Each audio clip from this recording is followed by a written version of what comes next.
জনগণের ব্যাপক বিক্ষোভের পরও বিতর্কিত জমিতে জেরার্ড কুশনারের রিসোর্ট প্রকল্পকে সমর্থন করছে আলবেনিয়া সরকার। জমির মালিকানা নিয়ে জটিলতা, পরিবেশ বিপর্যয়ের আশঙ্কা সহ দুর্নীতি সব অভিযোগ উপেক্ষা করছেন দেশটির প্রধানমন্ত্রী ট্রাম্পের ঘনিষ্ঠ এদি রামা। এদিকে সরকারের এমন আচরণে ক্রমেই আরও ক্ষুব্ধ হয়ে উঠছে দেশটির জনসাধারণ। তাদের অভিযোগ, অর্থের বিনিময়ে দেশ বেচে দিচ্ছে প্রশাসন।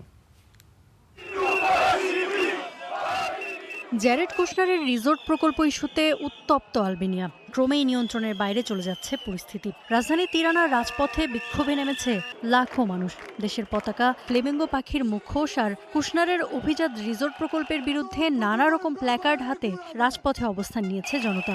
ধারণা করা হচ্ছে কোনো ফলাফল ছাড়া তারা রাজপথ ছাড়বেন না।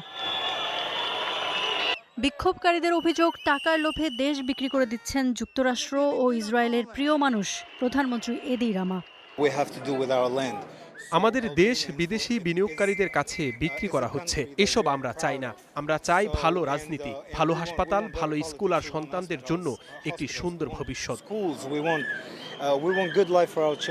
দ্বীপ রক্ষার এই বিক্ষোভ ক্রমশ রূপ নিচ্ছে সরকার পতনের আন্দোলনে। সামনে এসেছে উন্নয়ন আর সমৃদ্ধির প্রতিশ্রুতির আড়ালে চলা দুর্নীতি আর জবাবদিহিতাবিহীন প্রশাসনের বিরুদ্ধে জমে থাকা ক্ষোভ।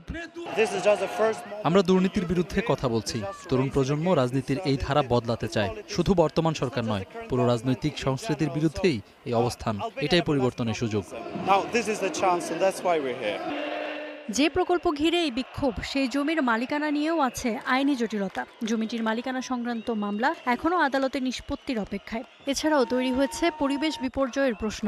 ট্রাম্পের জামাতা জ্যারেড কুশনারের বিলাসবহুল দ্বীপটি হতে যাচ্ছে ভিএসও নার্তা নামের একটি জলাভূমিতে, যা ফ্লেমিঙ্গো, সিল আর সামুদ্রিক কাছিমের আবাসস্থল। পরিবেশবাদীদের শঙ্কা, এই প্রকল্প বাস্তবায়ন হলে দ্বীপের প্রাণ বৈচিত্র্য ধ্বংস হবে।